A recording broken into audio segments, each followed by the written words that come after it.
toute façon. Très bien. Chers collègues, je vous souhaite la bienvenue. Nous accueillons à nouveau Madame Melvina Sarfati El-Grabi, directrice générale en France de la plateforme de livraison Deliveroo, accompagnée de Madame Apolline de Noailly, responsable juridique de Deliveroo France. Merci à toutes les deux, bienvenue. Je ne vais pas vous refaire une longue introduction, parce qu'on s'est vu la semaine dernière. On vous a fait parvenir un questionnaire à laquelle vous avez eu l'amabilité d'apporter un certain nombre de réponses. Je pense qu'on passera peut-être question par question dans l'échange. Je vous précise donc que cette audition est ouverte à la presse, qu'elle est retransmise en direct sur le site de l'Assemblée nationale.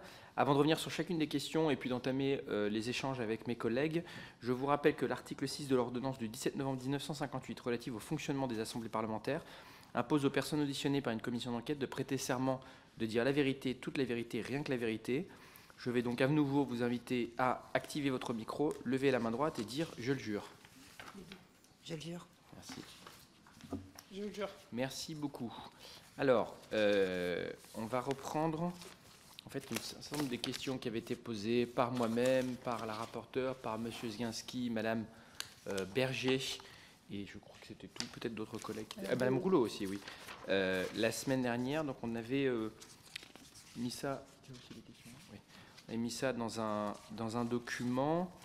Ça, c'est la même chose. Oui, très bien. Bon, super. Alors, je vois que vous avez répondu à certaines, mais ce que je vous propose, c'est peut-être de revenir sur toutes ces réponses. On vous avait demandé donc le nombre de livreurs de Deliveroo France qui travaillaient à plein temps, parce qu'effectivement, vous nous aviez dit 22 000 livreurs partenaires. Donc, on voulait savoir, essayer d'avoir une distinction entre plein temps et ceux qui font ça comme activité complémentaire.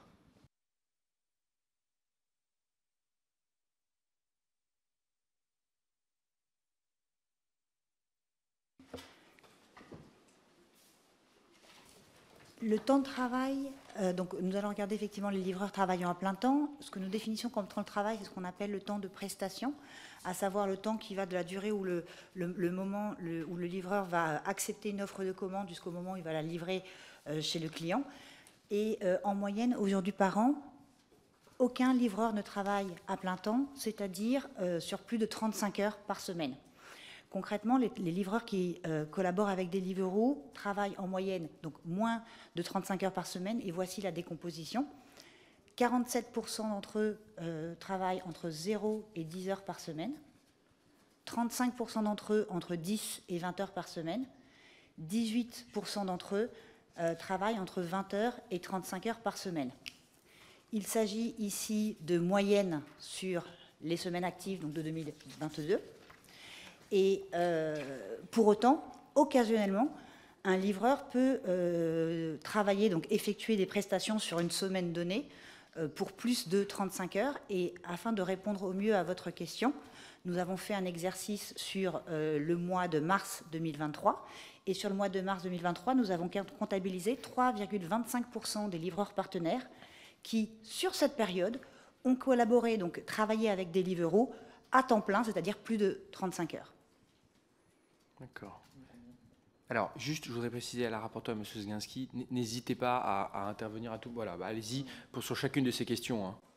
Alors, je vous remercie pour...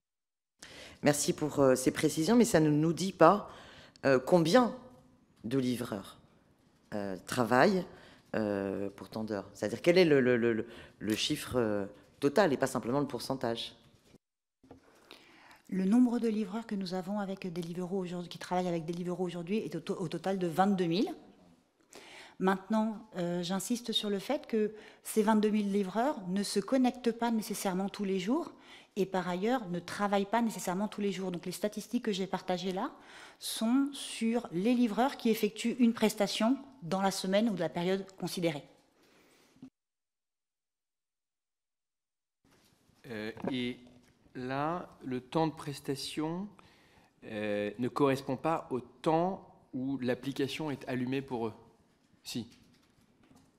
Ce que vous dites est tout à fait juste, c'est-à-dire qu'il y a une distinction à apporter entre le temps de prestation, qui est défini comme le temps qui s'écoule entre le moment où j'accepte une commande et le moment où je la livre, et le temps de connexion qui correspond, on va dire, à tout le temps où l'application est ouverte, entre guillemets, sur l'app, et où le livreur partenaire peut être en train de faire beaucoup d'autres choses, comme, par exemple, travailler sur une prestation pour un concurrent, ou tout simplement avoir, j'ai envie de dire, oublié l'application ouverte pendant qu'il fait autre chose, sachant qu'une grosse partie des livreurs partenaires sont ce qu'on appelle multi-app, c'est-à-dire sont connectés à plusieurs plateformes en même temps. Alors, sachant que là-dessus, c'est vos supputations, puisque vous n'avez pas de données sur le nombre de livreurs qui sont sur plusieurs plateformes à la fois. Avez-vous néanmoins la possibilité de nous transmettre le nombre, le temps de connexion cette fois-ci, par livreur, en moyenne des livreurs, par jour, par mois? Oui, j'ai cette information. Permettez-moi de la retrouver.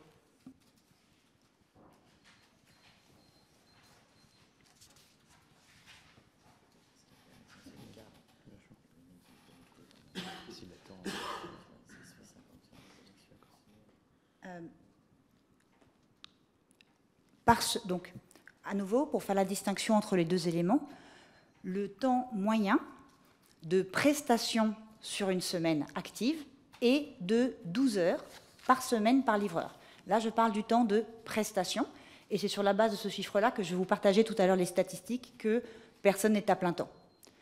Par ailleurs, le temps de connexion, qui est donc plus élevé, est sur 2022 proche de 29 heures par semaine connectée. Et avez-vous cette évaluation du temps de connexion par tranche, c'est-à-dire pour ceux qui sont, par exemple, en prestation 20 à 35 heures par semaine, combien de temps de connexion par semaine sont-ils? Je n'ai pas à ma disposition sous les yeux cette découpe. Elle doit être trouvable. On vous la demandera alors de façon complémentaire.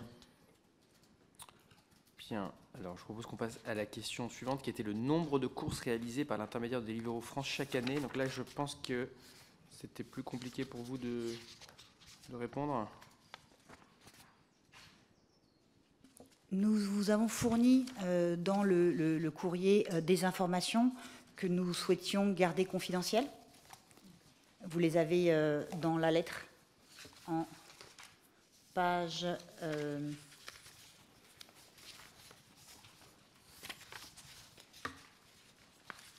sur la 5e page du document.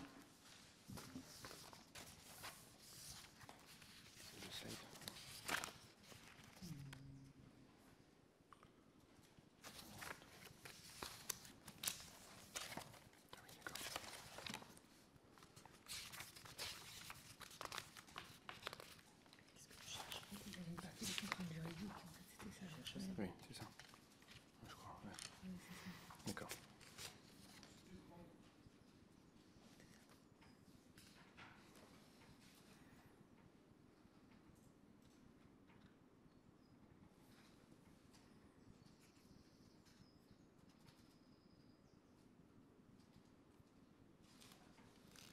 D'accord, confidentiel parce qu'il y a une procédure pénale en cours.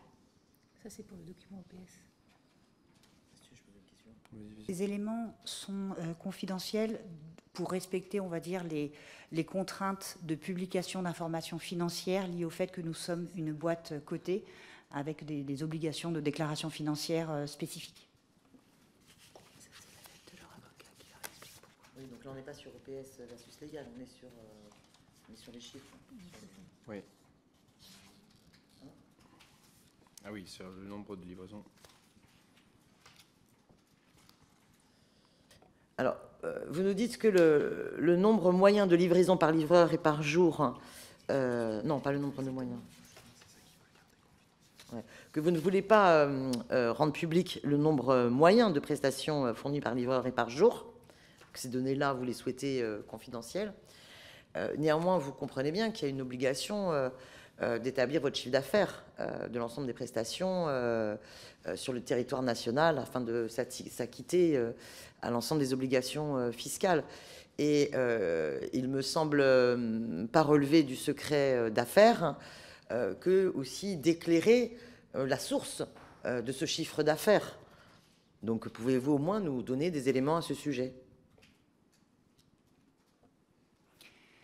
Nous avons partagé dans la lettre, effectivement, la moyenne du nombre de prestations par jour actif, encore une fois, et par livreur. Le chiffre est évoqué comme confidentiel pour la simple et unique raison que sur un marché fortement concurrentiel, comment dire, en tant qu'entreprise, c'est délicat pour nous de partager des chiffres que d'autres sociétés ne partageraient pas. Néanmoins, ce chiffre est dans la lettre et je pense qu'on peut se dire qu'il voilà, il est inférieur à 8 livreurs par 8 prestations par livreur actif et par jour. Voilà. C'est un élément qui est plus spécifique dans la lettre, mais l'ordre de grandeur est celui-ci. Et nous déclare... Pardon. Ce que je ne comprends pas quand je lis la lettre, bon, déjà, c'est un avocat britannique qui parle du régime de régulation britannique et qui dit « Under the UK regulatory regime, any price-sensitive information must be released to the market as a whole at the same time and not selectively in closed-door session, a confidential basis ». Mais on n'est pas en closed-door session, a confidential basis. Là, c'est une commission d'enquête publique. L'information est publique. Je crois que sur le sujet du nombre moyen de livraisons par livreur et par jour, la raison pour laquelle nous souhaitions garder cette information confidentielle n'est pas parce que notre groupe est coté à Londres, mais plutôt sur le fondement du secret des affaires, pour ne pas donner un avantage concurrentiel à nos concurrents qui n'ont pas cette donnée et qui, couplés au nombre de commandes, par exemple, une autre donnée que vous nous avez demandé par an, voilà, pourrait leur donner des données qu'on n'a pas envie de leur donner. Maintenant, vous l'avez dans la lettre, on peut vous dire que c'est moins de 8 par jour en moyenne. Voilà. C'est pas lié à la cotation du groupe. D'accord. Parce que c'est la raison que vous aviez donnée la semaine dernière. Je vous en prie, monsieur Zukowski. Qui est écrit dans la lettre, c'est marqué notre position sur le marché particulier, cette information pourrait impacter le prix de l'action. Ces éléments sont indiqués sur la lettre et effectivement tous les éléments afférents à la volumétrie spécifique du nombre de commandes réalisées en France, donc sur le marché français, ces éléments-là sont, on va dire, confidentiels pour les raisons boursières évoquées.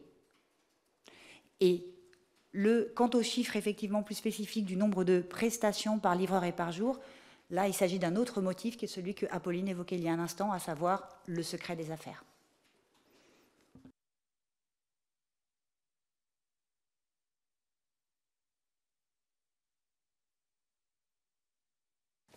Vous comprenez, c'est votre droit juridique, mais vous comprenez évidemment que ça suscite une suspicion de la part de la commission d'enquête et du législateur sur le volume de courses réalisées par les livreurs, alors que votre entreprise, comme d'autres d'ailleurs dans ce secteur, est accusée de travail dissimulé, de recours massif à des sans-papiers, de location de comptes à des tierces qui pourraient trouver des réponses par justement le nombre de courses effectuées. Alors, il y avait deux questions distinctes sur le nombre moyen de livraisons par livreur et par jour. Donc la donnée, maintenant, vous l'avez. Est-ce que sous ce format, ça vous convient? Parce que c'est moins délicat pour nous de partager cette donnée que de partager l'autre qui faisait l'objet d'une autre question qui était le nombre de prestations, le nombre de livraisons par an total. Parce que le moins de 8, c'est le nombre moyen de livraisons par livreur et par jour.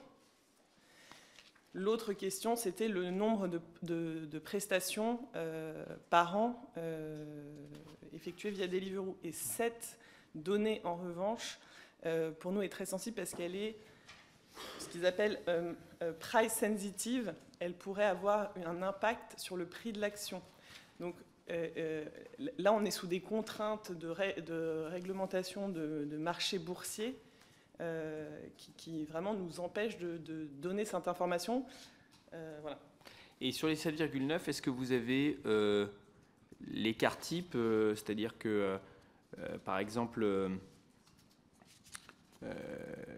7,9 en moyenne, mais sur, par exemple, vos livreurs les plus actifs, est-ce que vous savez combien ils vont faire de courses en moyenne par jour? Est-ce que vous voyez... D'ailleurs, c'est un peu la même chose sur des...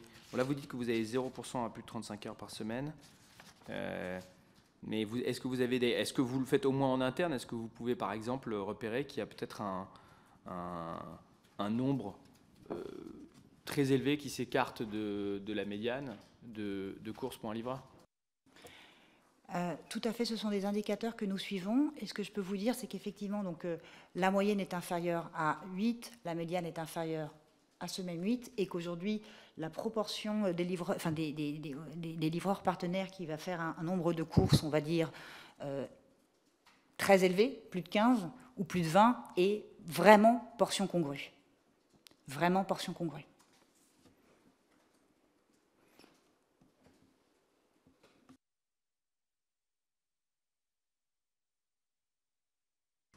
Après, la difficulté, c'est que les éléments que vous nous transmettez ne permettent pas, par exemple, d'appréhender si on est face à une problématique où la commande de livraison se concentre à une certaine heure de la journée et donc ne correspond pas à une amplitude de toute la journée et donc ne peut pas coller, je dirais, à tant d'heures ou plus de tant d'heures par jour.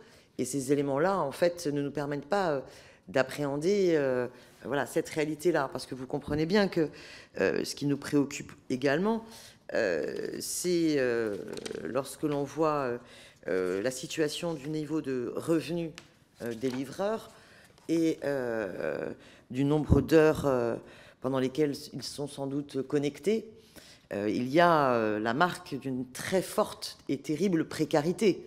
Comment vivre avec si peu de revenus en moyenne par mois? Comment pouvoir s'en sortir, notamment dans les grandes agglomérations, parce qu'on sait pertinemment que cette livraison à domicile, c'est dans les grandes agglomérations de France qu'elle se développe. Et donc on est face à des travailleurs de plateforme extrêmement paupérisés et par le système même qui veut une disponibilité sans doute sur des tranches horaires qui ne sont pas très amples.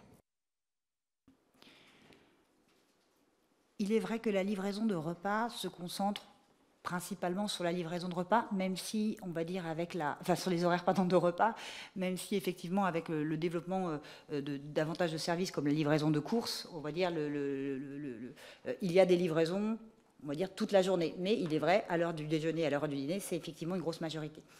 Un chiffre que nous avons partagé dans la lettre, c'est que sur une journée active, le livreur partenaire va avoir un temps de prestation qui est en moyenne de 2h21.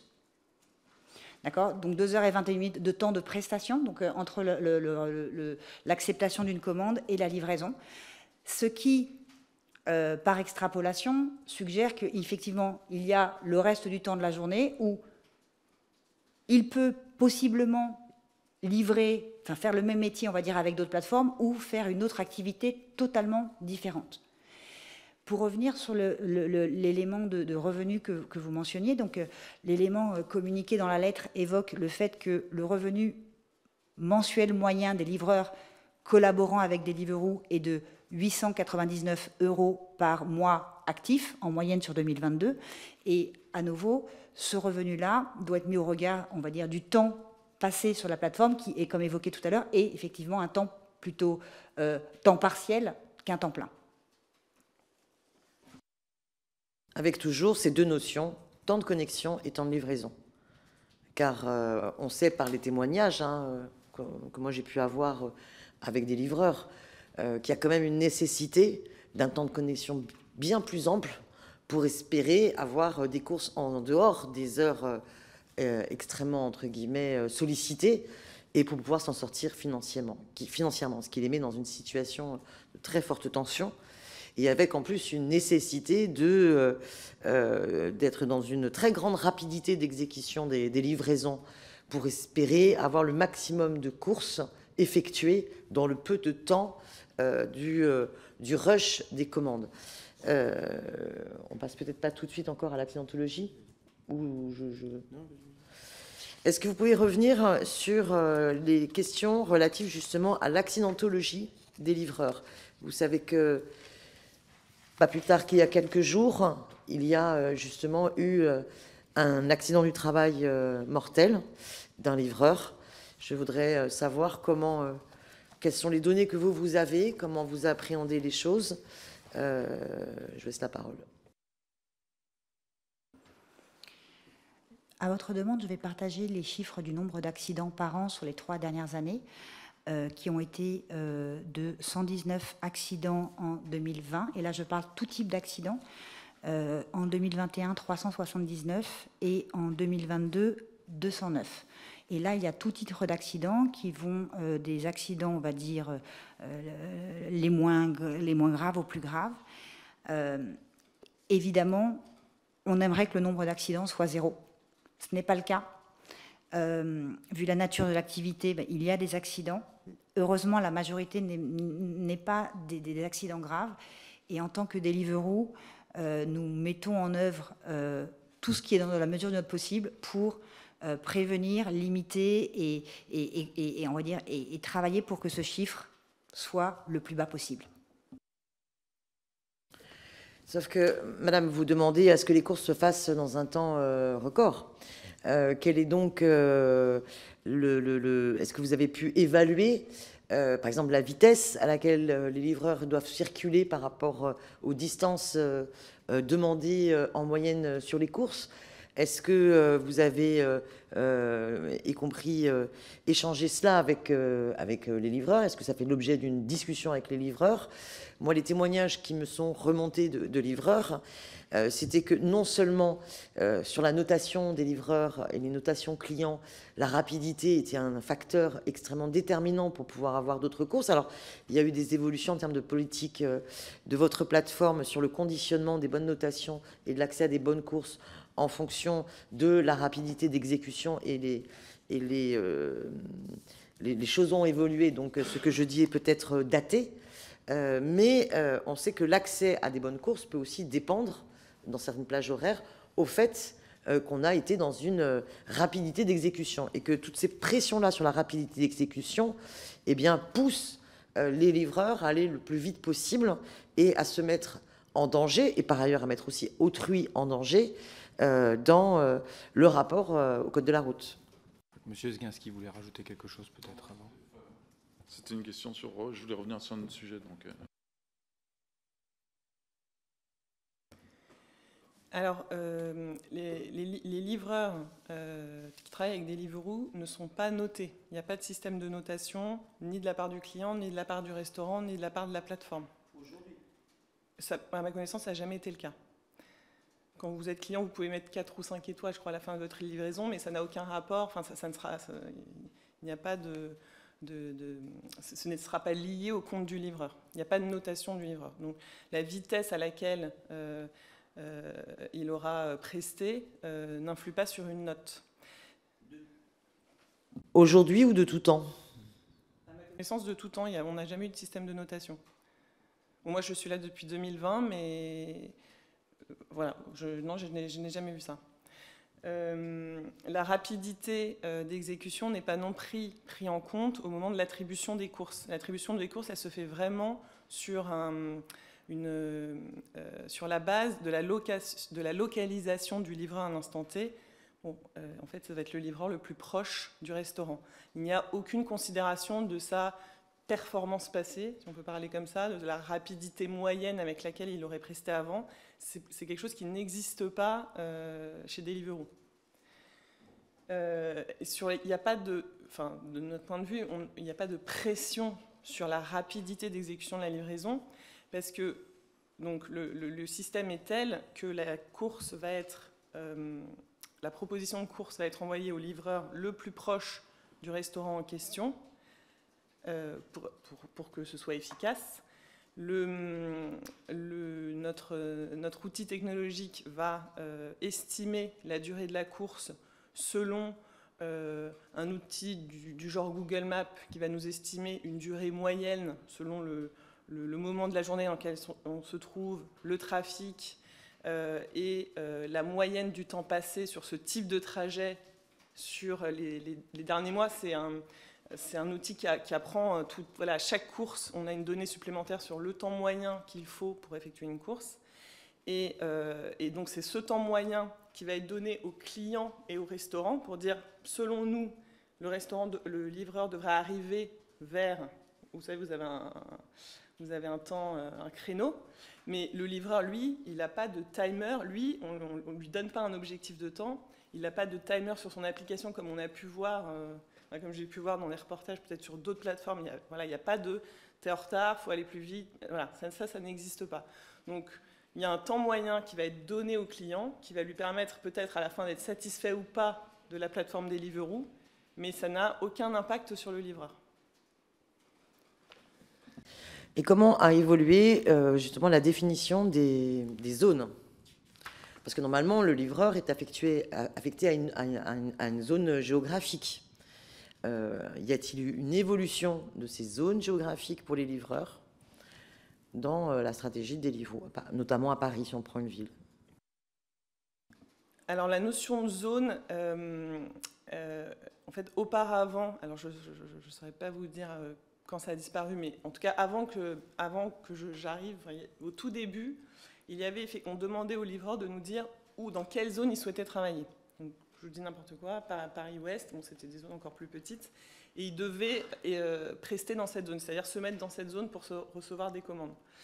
Depuis plusieurs années, cette notion de zone pour le livreur a disparu, c'est-à-dire que quand vous avez l'application livreur sur votre téléphone, vous pouvez aujourd'hui prester à Paris. Si vous partez 6 mois à Marseille, vous pourrez prester à Marseille. Il n'y a pas de procédure particulière. En fait, voilà, on vous enverra les propositions de prestations selon là où vous êtes à l'instant T. En revanche, évidemment, comment ? En revanche, bien sûr, c'est plutôt la France est découpée en zones commerciales selon les restaurants et les clients.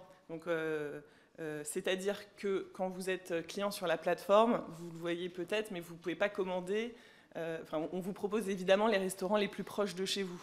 Et si vous êtes à Paris, vous ne pourrez pas commander, je pense que ça ne marche pas, mais un restaurant qui se trouve à Beauvais, par exemple. Donc forcément, voilà, parce que nous on veut que ce soit efficace pour tout le monde, hein, pour le livreur, pour le restaurant et pour le client. Donc l'idée, c'est pas que la course dure 3 heures. Voilà, donc tout est fait pour que le temps de livraison soit satisfaisant pour tout le monde. Je ne sais pas si j'ai répondu à votre question.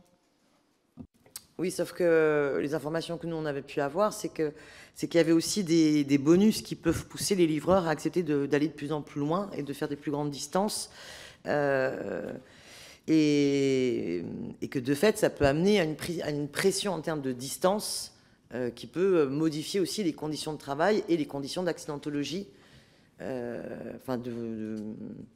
Du fait des bonus donnés si on accepte de faire une course d'une plus grande distance. Est-ce qu'il y a ce système-là au niveau de la plateforme Deliveroo?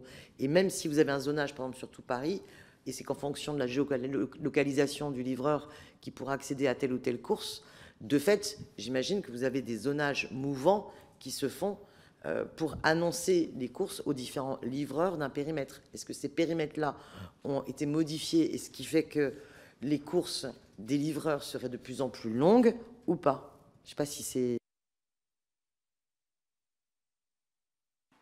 Alors, je vais essayer de répondre au mieux à votre question. Alors, il y a plusieurs éléments dans votre question, si je la comprends bien. Il y a un premier élément qui est la distance. Et est-ce qu'il y a une rémunération différente selon la distance? Alors, je n'ai pas connaissance de bonus. Il n'y a pas de bonus longue distance. En revanche, la tarification d'une course va dépendre de la distance, puisque effectivement, voilà, et parce que la distance est aussi quelque part, on va dire, corrélée à la durée de course, d'accord? Et donc le livreur, à ma connaissance, va recevoir donc sur une proposition de commande qui lui dit: il y a une course que nous te proposons pour aller du point A au point B et qui sera tarifiée à X. Et le livreur partenaire va décider ou pas d'accepter cette commande-là. Donc ce n'est pas véritablement un bonus, c'est plutôt une tarification qui, elle, est fonction, en effet, de la distance. Deuxième chose, je crois, sur votre question de zonage mouvant ou de géolocalisation. Donc, il y a, comment dire, comme Apolline le disait, il s'agit de livrer des commandes, on va dire, dans un temps qui... enfin, voilà... impossible de commander à Paris un restaurant à Beauvais, donc on va proposer des restaurants aux consommateurs dans un rayon qui n'est pas statique et qui évolue dans le temps, hein, et qui dépend d'énormément de paramètres. Mais ce qui est important de noter, c'est que les distances, on parle de distances qui sont limitées, encore une fois, donc quelque part... c'est pas comme s'il y avait des courses qui pouvaient être à 30 km, cette notion-là n'existe pas.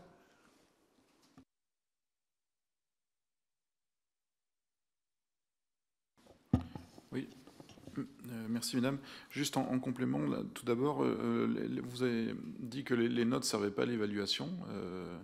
Du coup, à quoi elles servent en fait? Parce que bon, dans une entreprise normale, si je puis dire, on fait des enquêtes de satisfaction client, on demande quel est l'avis du client, et du coup ça sert derrière à faire de l'amélioration continue souvent.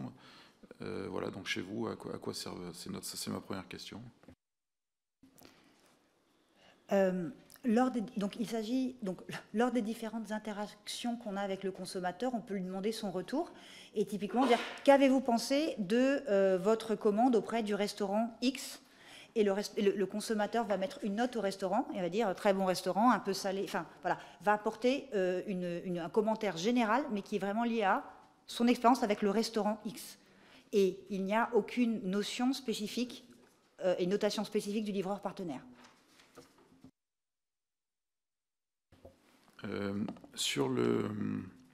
Dans votre document, là, donc, vous donnez le revenu moyen des livreurs en 2022, qui est de... Alors ça, je crois qu'on n'est pas dans la partie confidentielle, hein, 899 € net. Donc c'est net, il n'y a pas de TVA, puisque c'est hors taxe. Quels sont les autres frais que le prestataire livreur, comme vous dites, doit en plus déduire de tous ces... de ce revenu, s'il vous plaît? Il va avoir les frais liés à son équipement. Donc, ça peut être un vélo électrique, un scooter électrique. Donc, quand c'est un scooter, bien évidemment, il y a des frais d'essence.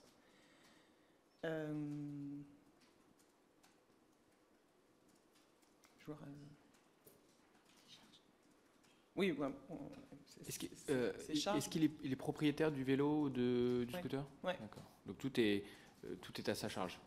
Ouais. Et fiscalement? C'est-à-dire? Pas impôt sur le revenu. Il est enregistré en tant qu'indépendant, donc il va avoir ses charges URSSAF, son impôt sur le revenu, oui, bien évidemment.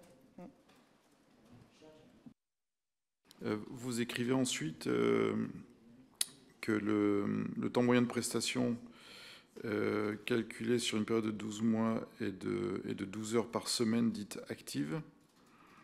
Et vous ajoutez, c'est-à-dire au cours de laquelle le livreur a livré au moins une commande. On a l'impression, en lisant votre document, donc du coup un prestataire en moyenne touche 899 € hors taxe par mois pour 12 heures de travail par semaine. Est-ce que c'est une bonne analyse, ou est-ce que la fin de la phrase, la phrase c'est-à-dire au cours de laquelle le livreur a livré au moins une commande, on a l'impression qu'on peut aussi travailler sans toucher de l'argent. Enfin, en lisant cette fin de phrase, Voilà, si vous pouvez m'éclaircir là-dessus, s'il vous plaît. Bien sûr. Donc, votre lecture est tout à fait correcte, c'est-à-dire que en moyenne, par mois travaillé, et par travailler, j'entends avec au moins une commande livrée, le livreur partenaire va toucher 899 € hors taxe en moyenne. Point numéro 1. Par ailleurs, dans les semaines où le livreur partenaire va accepter une commande, puisque, on va dire, le livreur, encore une fois, peut se connecter, pas se connecter, accepter, refuser des commandes, et ce n'est pas forcément, on va dire, il n'a pas forcément le même comportement toutes les semaines. Donc, dans une semaine où il va prester, en moyenne, effectivement, il va prester environ 12 heures en moyenne par semaine active. Et donc, c'est effectivement 16 heures de prestation de 12, bien sûr mensualisées, que rémunèrent les 899 €.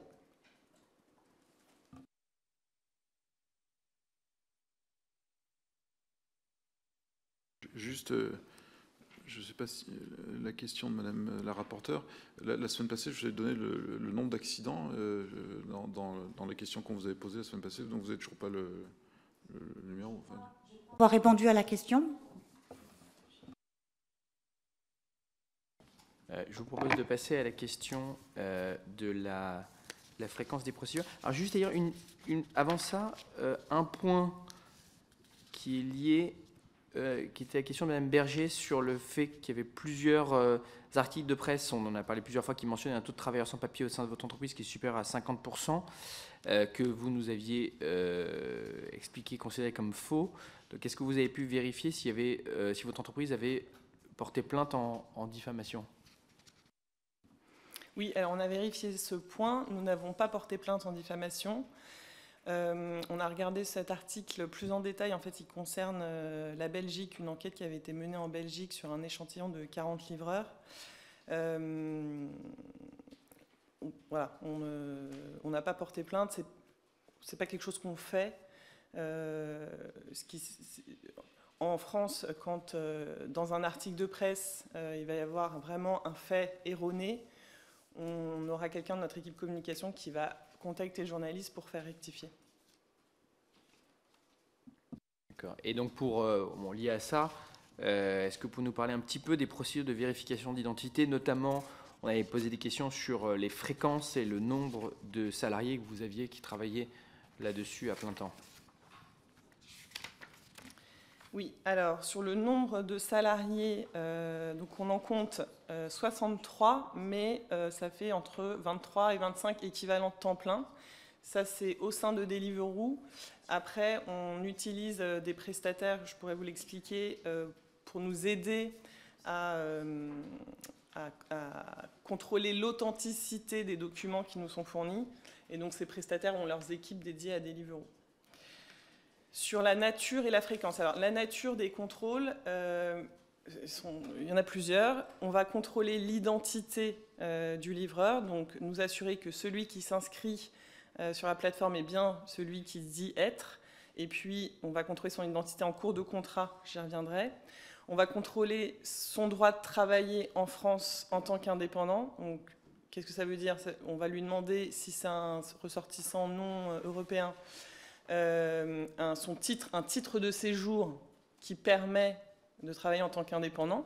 Donc là, il y a une liste d'une dizaine de titres de séjour différents qui le permet. On va aussi lui demander son extrait CABIS, et ça, en soi, non seulement ça montre qu'il a créé son entreprise, mais ça montre encore une fois qu'il est en règle, puisque pour créer son entreprise, le centre de formalité des entreprises va lui-même demander à l'individu son titre de séjour, justificatif de domicile, etc. On va lui demander son attestation de vigilance pour s'assurer qu'il est à jour des cotisations URSSAF.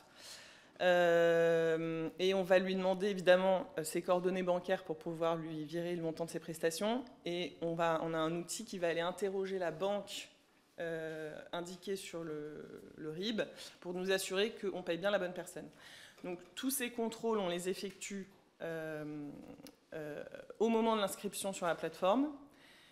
Quand je vous parlais du contrôle d'identité, c'est pas juste on demande la copie du passeport ou de la carte d'identité, on va demander au livreur de se prendre en vidéo, de prendre une vidéo de son visage Et on utilise un outil de reconnaissance faciale pour s'assurer que la vidéo qui nous a été envoyée par la personne qui s'inscrit sur la plateforme correspond à la photo sur le papier d'identité. Donc ça, c'est au moment de l'inscription qu'on le fait. Et alors après, en cours de contrat, il y a plusieurs moments dans la vie du contrat où on va opérer ces contrôles. Ça dépend de quel contrôle on parle. Par exemple, le contrôle du RIB et de la banque, ça sera uniquement en cas de changement de RIB. Le contrôle du titre de séjour, ça sera uniquement au moment du renouvellement, quand il arrive à expiration. Le contrôle de l'attestation de vigilance, on va l'effectuer tous les 6 mois. Et le contrôle de l'identité du livreur, donc là, ce qu'on va faire, c'est qu'on va faire des contrôles. On a mis en place l'outil de reconnaissance faciale en cours de contrat. Et aujourd'hui, le livreur, on lui demande de refaire cette manipulation avec cette vidéo qu'on va comparer au dernier papier d'identité qu'il nous a envoyé tous les 14 jours. Cette durée, on travaille à la réduire au maximum. Parce que c'était une question que vous avez posée la semaine dernière. Donc c'est tous les 14 jours qu'on effectue le contrôle d'identité du livreur. Et tous les 14 jours, c'est fait de façon aléatoire ou le livreur sait que tous les 14 jours, il va le faire, ou vous... À n'importe quel moment, vous pouvez lui demander de faire une vérification. Aujourd'hui, il le sait. L'outil, il est en constante amélioration. Et donc, notre objectif, c'est qu'en septembre, ce soit fait de manière aléatoire. C'est bien évidemment ce vers quoi on veut tendre. Oui, c'est comme le contrôle antidopage au Tour de France. Si on vous avertit avant qu'il va y avoir un contrôle antidopage, c'est pas tout à fait la même chose que quand on vous chope à la fin de la course. On est tout à fait d'accord. Ouais. Là, c'est une des faiblesses de ce contrôle qu'on a aujourd'hui.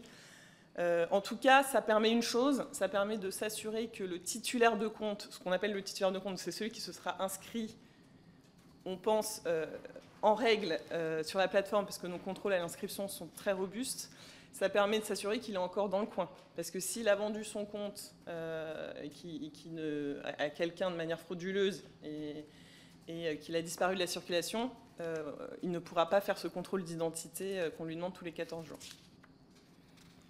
D'accord. Tu as des questions là-dessus? D'accord. Monsieur Zginski, est-ce qu'il y a des questions là-dessus? Bon, Depuis quand ils ont mis en œuvre ces contrôles d'identité? Oui, d'ailleurs, oui, effectivement. Est-ce que vous pouvez nous dire depuis quand et vous avez ces contrôles d'identité, et si vous pouvez nous dire si ces contrôles ont été renforcés avec les différentes polémiques qu'il a pu y avoir sur ces sujets? Oui, bien sûr. Alors, le contrôle à l'inscription, ça, on le fait depuis le début. On l'a amélioré avec cet outil de reconnaissance faciale qu'on a mis en place depuis 2020. Mais bien sûr, on a vraiment connaissance du problème. On a des équipes qui travaillent au quotidien là-dessus. On s'améliore tous les jours. De toute façon, c'est quelque chose qui va continuer dans le temps. Voilà, jamais on pourra dire « Ah, ça y est, c'est bon, on arrête, on est… » ce qui a aidé aussi, c'est la signature de cette charte avec le ministère du Travail il y a 1 an maintenant, en mars 2022, qui a fixé les standards des contrôles qui doivent être opérés par les plateformes du secteur, charte qui a été signée par plusieurs plateformes, et donc qui nous donne un guide en fait de ce qu'il faut faire, et ça nous a permis de donner un coup d'aller plus vite dans le développement de cet outil de reconnaissance faciale en cours de contrat. Donc ce contrôle tous les 14 jours, on l'effectue depuis juin 2022. C'est une des mesures qui avait été prévue par la charte. Et on a des rendez-vous réguliers avec le ministère du Travail et du Transport pour suivre l'avancée des plateformes sur la mise en place de ces mesures. Voilà, c'est un contrôle suivi et je pense qu'on travaille tous dans le même sens. Oui. Concernant vos échanges avec les pouvoirs publics et l'activité de lobbying en France, vous nous avez répondu que vous aviez pu avoir des échanges dans le cadre de la loi dite El Khomri de 2016, mais vous êtes resté vague en disant que vous aviez essentiellement répondu de manière réactive aux demandes d'information du gouvernement. Ça nous laisse un peu sur notre faim. Il serait intéressant d'éclairer la commission d'enquête parlementaire pour savoir plus précisément sur quel sujet. Vous n'êtes pas sans savoir qu'il y avait un amendement porté notamment par le député Monsieur Carèche qui avait attrait aux plateformes. Avez-vous eu des échanges autour de cet amendement? C'est une question très concrète. On vous la retransmettra par écrit si vous n'avez pas la réponse maintenant, mais elle est assez importante et déterminante pour la commission, et je rappelle qu'on s'exprime ici sous serment. Ensuite, vous dites que c'est qu'en 2018 que vous avez recruté pour la première fois un responsable des affaires publiques, mais vous ne donnez pas d'éléments supplémentaires sur les autres types d'échanges que vous auriez pu avoir avec les pouvoirs publics et les décideurs et les ministères. À ma connaissance, Deliveroo n'est pas concerné par les dark stores et dark kitchen. Vous n'avez pas de dark store et de dark kitchen, donc vous n'avez pas participé du coup aux discussions concernant les hangars dark store et dark kitchen, mais vous avez sans doute participé aux discussions, à des discussions sur les évolutions peut-être du code du travail, comme d'autres plateformes. Cette action de lobbying n'est absolument pas illégale, hein, elle est tout à fait possible, mais dans un cadre encadré par la loi Sapin II, donc on aimerait avoir plus d'éléments là-dessus. Et si vous pouvez nous parler aussi de votre activité de lobbying à l'échelle européenne. Comme il reste peu de temps, je vous dis d'emblée qu'on aura aussi encore, enfin j'aurai encore une question à vous poser par la suite.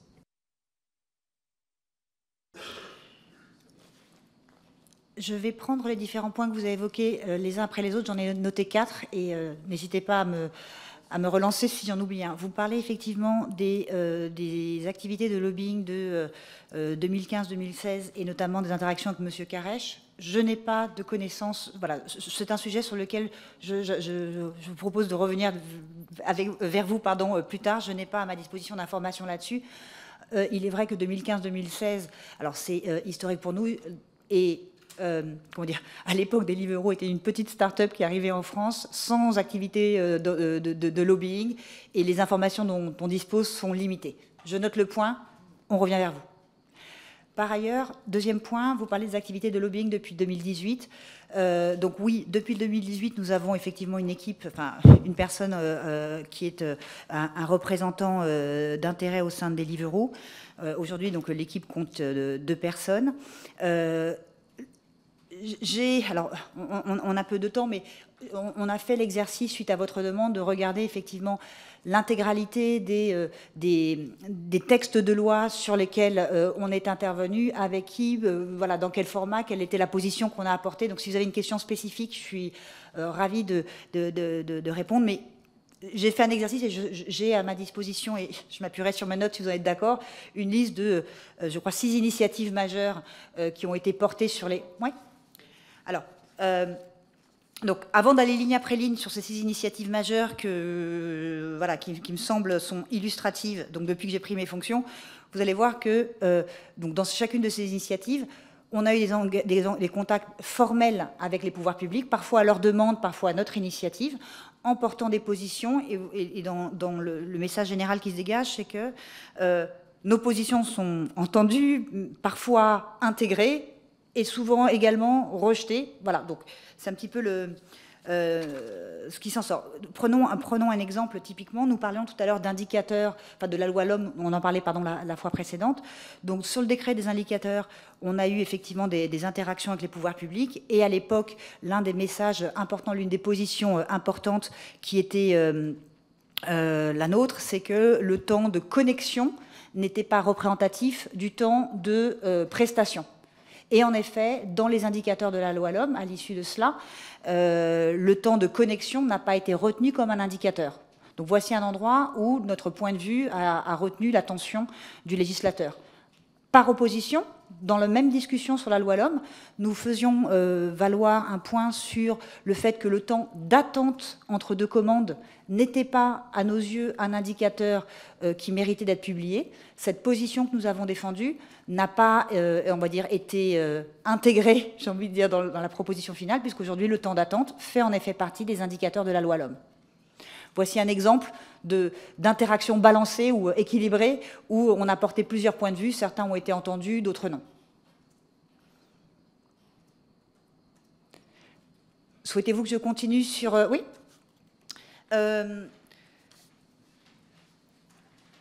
un autre exemple, effectivement, un deuxième exemple, pardon, d'interaction sur la capacité de transport. Aujourd'hui, on a été consulté sur la capacité de transport, ou le besoin, pardon, de faire évoluer la capacité de transport pour les livreurs partenaires.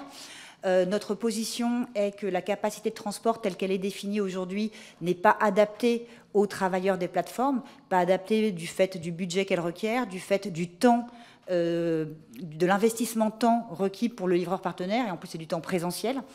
C'est quelque chose qu'on a porté. On a partagé notre vue qu'il serait légitime d'avoir une capacité de transport allégée. Ça, c'est depuis 2020. Après plusieurs consultations, ce sujet n'a pas bougé. Il n'y a pas encore de capacité de transport allégée qui ait vu le jour. Vous pouvez préciser ce que c'est qu'une capacité de transport? Est-ce que vous pouvez nous préciser ce qu'est une capacité de transport, s'il vous plaît? Oui, alors je ne suis pas spécialiste de droit des transports, mais les chauffeurs doivent avoir une capacité de transport. Donc, pour l'obtenir, ils doivent passer une formation qui est payante et qui est de plusieurs heures. Et la capacité de transport là dont nous parlons, c'est une capacité, elle s'applique aux chauffeurs de véhicules de jusqu'à 3,5 tonnes. Et donc nous, le point qu'on essaie de faire valoir, c'est que c'est très lourd de faire porter aux livreurs l'obligation d'avoir la même capacité de transport, parce qu'elle coûte cher. Je crois qu'on parle de plus de 1 000 €. J'ai en tête 1 800 €. Et elle dure plusieurs heures. Elle est quand même très lourde pour quelqu'un qui est loin d'avoir 3,5 tonnes. Voilà. Donc nous, on appelle de nouveau ce qu'on appelle une petite capacité de transport spécifique pour les travailleurs de plateforme de livraison de repas. Bon, pour l'instant, on n'y est pas.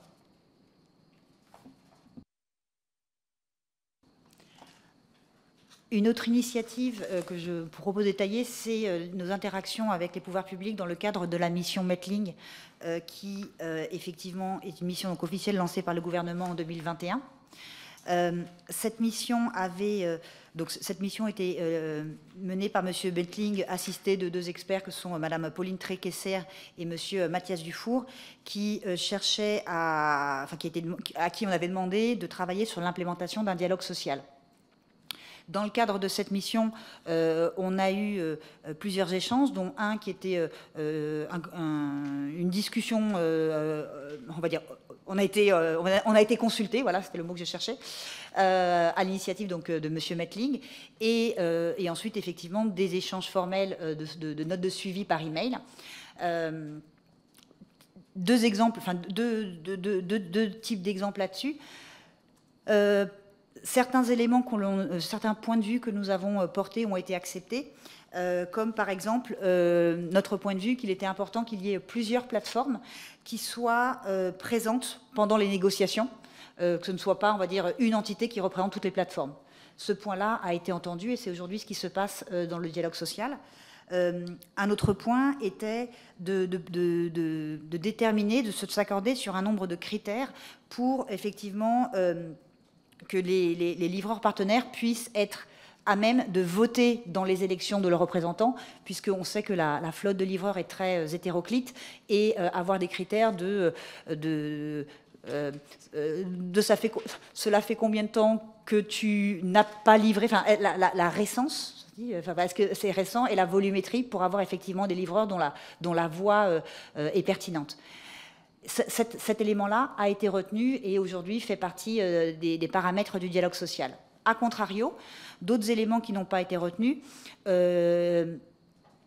nous portions le point de vue qu'il était important que les élections aient lieu tous les ans et non tous les 2 ou 4 ans. Pourquoi? Puisque vu que c'est un métier où les livreurs partenaires se renouvellent très souvent et font cette activité peu de temps finalement, il nous semblait important que les élections soient plus régulières que 2 ou 4 ans pour qu'on ait des personnes qui soient au fait de ce qui se passe en ce moment. Cette demande-là a par exemple été rejetée. Un autre exemple, nous portions le point de vue que la notion de revenu était très importante au niveau de la plateforme, mais n'était pas pertinente pour une discussion au niveau sectoriel. Et ce point de vue que nous avons porté n'a pas été retenu dans les propositions finales, puisque aujourd'hui le revenu est au titre des différents sujets qui sont couverts dans le dialogue social. Et après, M.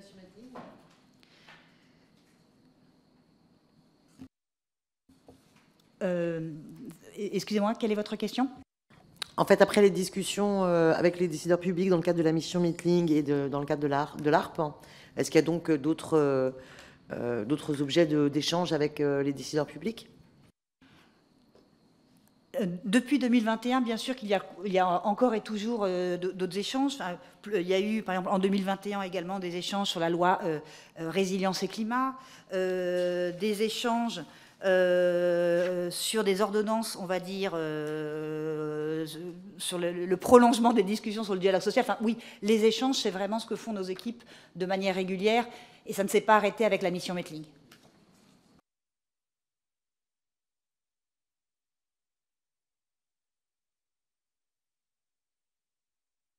Bien.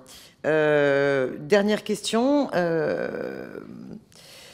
Vous avez attiré notre attention sur le fait que, du fait de la procédure pénale toujours en cours, qui a donné lieu, je le rappelle, au jugement du tribunal correctionnel du 19 avril 2022, qui vous a donc condamné à une amende de 375 000 € pour travail dissimulé. Vous avez fait appel.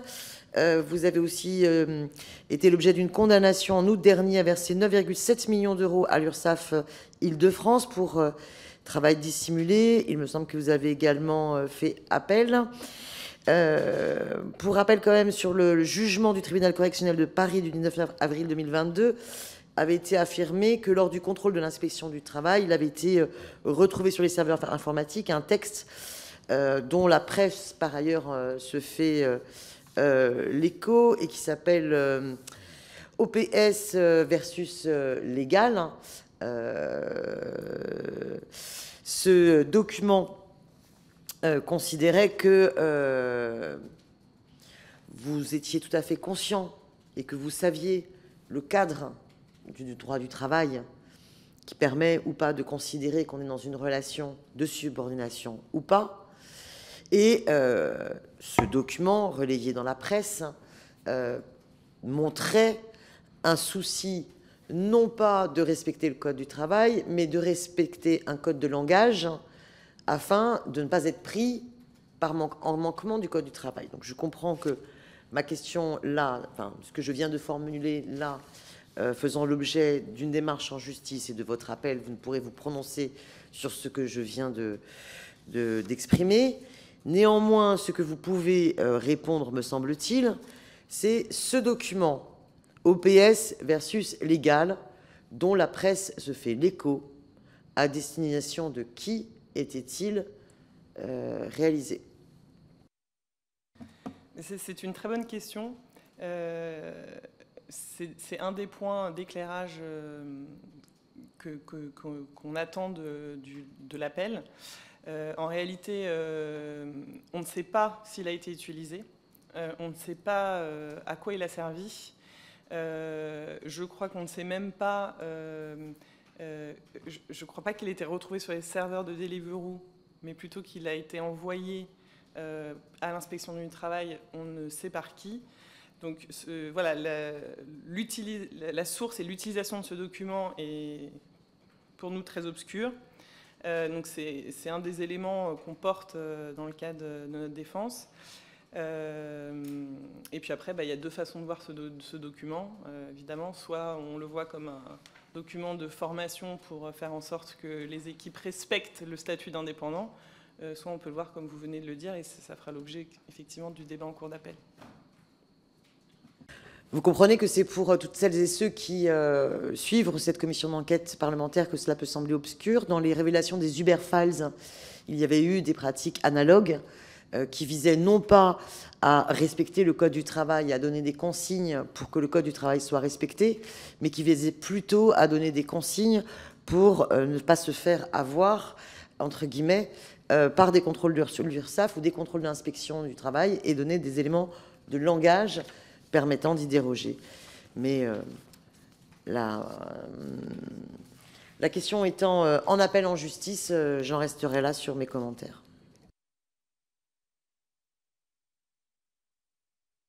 Mais écoutez, je vous remercie beaucoup pour ces documents et pour votre disponibilité à nouveau ce matin. Nous aurons peut-être d'autres questions de précision, hein, on en a parlé sur tous ces chiffres. Mais dans l'intervalle, je vous remercie beaucoup de votre présence. Je vous souhaite une excellente journée.